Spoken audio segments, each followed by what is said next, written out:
அன்பு குழந்தையே, நான் சொல்கின்ற விஷயத்தை நீ கவனமாகக் கேள். உன் அம்மா உனக்கு கொண்டு வந்திருக்கின்ற செய்தி மிகவும் முக்கியமான செய்தி.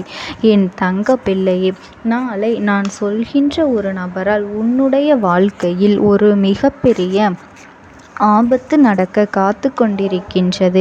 இந்த தாயானவள் சொல்வதை நீ தெளிவாக கேட்டு, நாளை என் பிள்ளை நீ உஷாராகவும் எச்சரிக்கையாகவும் இருந்து விட வேண்டும். இந்த அம்மா சொல்கின்ற வாக்கினை நீ தெளிவாக கேட்டு தெரிந்து கொள்ள வேண்டும். நீ தெரிந்து கொண்டால் அதிலிருந்து நீ நிச்சயமாக தப்பித்து கொள்ளலாம். என் அன்பு பிள்ளையே, எப்பொழுதுமே உன்னை சுற்றி இருக்கின்ற மனிதர்கள் எல்லாம் ஒரே மனநிலையோடு இருக்கின்றார்கள் என்று யாராலும் சொல்லிவிட முடியாது அல்லவா? இந்த வாழ்க்கையில் உனக்கு நடக்கின்ற விஷயங்களை எல்லாம் நீ சற்று எண்ணிப்பார். மற்றவர்கள் தவறான எண்ணத்தோடு தவறான ஒரு விஷயத்தை பேசினார். அவர்கள் பேசியது தவறு என்று வெளிப்படையாக நாம் சொல்கின்றோம். அதுவே நாமாக தெரியாமல் ஏதேனும் சில வார்த்தைகளை சொல்லிவிட்டால் அதனை நாம் தவறு என்று ஒரு நாளும் ஒப்புக்கொள்வதில்லை. அதை சமாளிப்பதற்காக ஏதேனும் சில விஷயங்களை எல்லாம் சொல்லி மழுப்பலாக அதனை சமாளித்து விடுகின்றோம் அல்லவா? ஆனாலும் உன்னிடத்தில் இருக்கின்ற சிலர் தவறுகளை செய்துவிட்டு தான் செய்தது சரிதான் என்று நியாயப்படுத்தக்கூடிய மனநிலையில்தான் உன்னை சுற்றி இருந்து கொண்டு இருக்கின்றார்கள். என் அன்பு பிள்ளையே, இந்த நேரத்தில் உன் அம்மா உனக்கு ஒரு அதிர்ஷ்டத்தை உன்னிடத்தில் கொண்டு வந்து சேர்க்க நான் முயற்சிகளை செய்து கொண்டிருக்கின்றேன். அப்படி என்னவாக இருக்கும் என்று உன்னிடத்திலே அதை கிடைக்க விடாமல் உனக்கு அருகிலேயே இருந்து கொண்டு சிலர் முயற்சிகளை செய்து தடுத்து கொண்டிருக்கின்றார்கள். அது மட்டுமல்ல, அவர்கள் செய்கின்ற காரணத்தினால்தான் உனக்கு காலதாமதமும் ஏற்படுகின்றது என்பதனை நீ அறிந்து கொள்ள வேண்டும். என் செல்லமே, உன்னுடைய வாழ்க்கையில் இத்தனை காலமும் பல நல்ல விஷயங்கள் எதுவும் இல்லாததாக நீ இருந்து கொண்டு இருக்கின்றாய். நீயாக பல முயற்சிகளை செய்து ஏதேனும் ஒரு நல்ல விஷயத்தை செய்துவிட வேண்டும் என்று நினைக்கும் பொழுது மேலும் மேலும் உன் தலையில் இடியை இறக்கியது போல உனக்கு கஷ்டங்களை தொடர்ந்து சிலர் கொடுத்து கொண்டே இருக்கின்றார்கள். இவர்கள் யார் என்று இதுநாள் வரையிலும் நீ அறிந்திருக்கவில்லை. எதனால் நமக்கு மட்டும் இப்படியான பிரச்சனைகள் எல்லாம் வருகின்றது என்று உன்னாலும் அதை ஆராய்ந்து கண்டுபிடிக்க முடியவில்லை.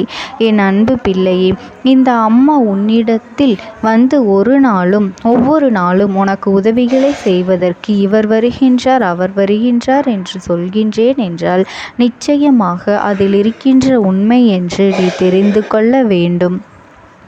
இந்த வாழ்க்கை உனக்கு கொடுத்திருக்கின்ற இந்த நேரத்தை நீ சரியாக உனதாக மாற்றிவிட வேண்டும்.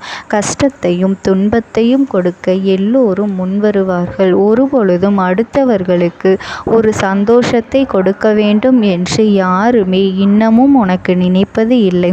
இன்னும் சுருக்கமாக சொல்ல வேண்டும் என்றால், அடுத்தவர்களின் சந்தோஷத்தை கண்டால் உன்னுடன் இருப்பவர்களுக்கு வயிற்றெரிச்சல் தான் வருகின்றதே தவிர மற்றவர்களும் சந்தோஷமாக வாழட்டும், நன்றாக இருக்கட்டும் என்ற எண்ணம் துளி கூட இல்லை. இப்பேற்பட்ட மனிதர்கள் எல்லாம் உன்னை சுற்றி வந்து கொண்டிருக்கின்றார்கள் என்பதனை உன்னால் மறுக்க முடியாது அல்லவா? என் அன்பு பிள்ளையே, உனக்கு நல்ல விஷயம் நடக்க வேண்டும் என்று விதியிருக்கும் பொழுது அதை இவர்கள்தான் தெரிந்து கொண்டு வேண்டுமென்றே சில தடங்கல்களை எல்லாம் உருவாக்கி கொண்டிருக்கின்றார்கள். அது எப்படி இவர்களுக்கு தெரியும்? எப்படி இவர்களால் தடங்கல்களை உருவாக்க முடியும் என்று நீ யோசிக்கின்றாய் அல்லவா என் குழந்தையே? அதுவெல்லாம் என்னவென்று உன் அம்மா உனக்கு வெளிப்படையாகவே சொல்லிவிடுகின்றேன். சற்று கவனமாக கேட்டுவிட வேண்டும் என் குழந்தையே. நீ தெய்வங்களை வழிபடுவதனால் எப்பொழுதுமே தெய்வமும் தெய்வமே கதி என்று இருப்பதனால் இந்த தெய்வத்திடமிருந்து உனக்கு வாழ்க்கையின் அத்தனை நன்மைகளும் கொஞ்சம் கொஞ்சமாக வருகின்றது அல்லவா? தெய்வத்தின் ஆசையினால் உனக்கு தெய்வத்தின் ஆசியினால் நல்ல பலன்களும் கிடைத்து கொண்டிருக்கின்றது அல்லவா? உன்னோடு இருக்கின்ற இவர்களுக்கு இதுவெல்லாம் தெரிந்துவிட்டது. நீ செய்கின்ற பூஜைகளும் தெய்வத்தின் முன்னால் நிற்கின்ற உன்னுடைய நிலையும் தெய்வம் எப்படி உன்னுடைய வேண்டுதலை செவி கொடுத்து கேட்டுவிடும் என்பதையும் இவர்கள் அறிந்து விட்டார்கள். அதனால் எப்படியாவது இதனை தடுத்து நிறுத்த வேண்டும் என்று அவர்கள் செய்த முயற்சிகளில் ஒன்றுதான் இப்பொழுது நான் சொல்கின்ற ஒரு விஷயம். இவர்கள் செய்த விஷயங்களை எல்லாம் நீயாகவே கேள்விப்பட்டால் எதற்காக இவர்களோடு இத்தனை நாட்களும் பழகினோம் என்று வேதனைப்படுவாய். என் குழந்தையே, சில காலமாக உனக்குள் இருந்த எண்ணங்கள் எல்லாம் சற்று எதிர்மறையாக மாறத் தொடங்கி இருக்கின்றது அல்லவா? பல நன்மைகள் உன் வாழ்க்கையில் நடந்த போதிலும் கூட எப்பொழுதெல்லாம் உன்னுடைய எண்ணங்கள் எதிர்மறையாக மாறுகின்றதோ அதற்கு காரணம் என்னவென்று நன்றாக யோசித்துப் பார். இவர்களுடைய பேச்சுக்களும் இவர்களுடைய செயல்களும் தான் உன்னை எதிர்மறையாக மாற்றிக்கொண்டு இருக்கின்றது என்பதனை நீயாகவே புரிந்து கொள்வாய். என் பிள்ளையே, ஒருவருடைய சேர்க்கை, அதாவது பழக்க வழக்கங்கள் யாரோடு இருக்கின்றதோ அவர்களுடைய வார்த்தைகள் தன்னுடைய மனதில் பதியும் என்பதனை நீ மறந்துவிடக் கூடாது. நாம் நல்லவர்களோடு நல்ல சிந்தனைகளோடு இருப்போமானால் எப்பொழுதும் இந்த வாழ்க்கையில் நல்லதுதான் நடக்கும்.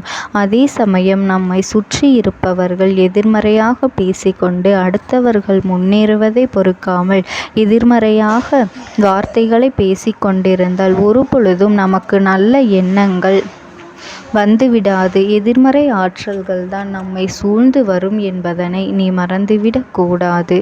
என் அன்பு பிள்ளையே, இந்த அம்மா உன்னிடத்தில் உனக்கு நல்ல நேரம் வரப்போகின்றது என்று சொல்லி உனக்கான நல்ல விஷயங்களை செய்ய வேண்டும் என்று சொல்லி உன்னை நல்வழிப்படுத்தும் பொழுது உன்னிடத்தில் எதையாவது ஒன்று சொல்லி உன்னுடைய மனதை குழப்பி அந்த விஷயத்தை செய்ய விடாமல் தடுத்து விடுகின்றார்கள் அல்லவா? இவர்களினுடைய வார்த்தைகளில் எப்பொழுதுமே எதிர்மறையான விஷயங்கள் தான் இருக்கின்றது என்று உனக்கு தெரிந்துவிட்டது அல்லவா?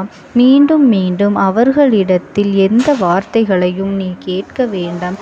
அவர்கள் நினைத்ததையெல்லாம் உன் வாழ்க்கையில் நடக்கும் என்ற எண்ணத்தில் நாம் என்ன சொன்னாலும் இவர்கள் நம்புவார்கள் என்று நினைத்து கொண்டுதான் உன்னிடத்தில் தேவையில்லாத விஷயங்களை எல்லாம் சொல்லி குழப்பி உன்னை குழப்பிக் கொண்டிருக்கின்றார்கள். அது மட்டுமல்ல, அவர்களுடைய இது மிகப்பெரிய எண்ணமாகவும் இருக்கின்றது. அவர்களுக்கு சில விஷயங்கள் நம்பிக்கை இல்லாமல் போகலாம். அதற்காக மற்றவர்களின் நம்பிக்கையை நாம் தவறு என்று ஒரு நாளும் சொல்லிவிடக் கூடாது அல்லவா? ஒரு முறை முயற்சி செய்து பார்த்தால் அதற்கான பலன்களை கண்டு கொண்டு அவர்களும் நன்மையடைவார்கள். அதை விட்டுவிட்டு எங்கே மற்றவர்கள் முன்னேறி விடுவார்களோ என்று எப்பொழுதும் வீணாகவே முன்னேறி விடுவார்களோ என்று நினைத்து கொண்டிருக்கின்றார்கள். இந்த நபர்களை உன் வாழ்க்கையிலிருந்து நீ விலக்கி வைக்க வேண்டும், அல்லது அவர்களுடைய வார்த்தைகளை நீ செவி கொடுத்து கேட்க வேண்டும் என்ற அவசியமில்லை. என் அன்பு குழந்தையே, இந்த அம்மா சொல்கின்ற விஷயத்தை நீ கேட்டு அதன்படி நடந்து கொண்டால் உன் வாழ்க்கையில் உனக்கு எந்த ஒரு கஷ்டங்களும் உன்னை நெருங்காது என்பதில் எந்த ஒரு மாற்று கருத்தும் இல்லை. என் அன்பு குழந்தைக்கு இந்த தாயானவளினுடைய அன்பும் ஆசீர்வாதங்களும் என்றென்றைக்கும் முழுமையாக கிடைத்து கொண்டே இருக்கும். ஓம் சக்தி. ஓம் ஆதிபரா சக்தி.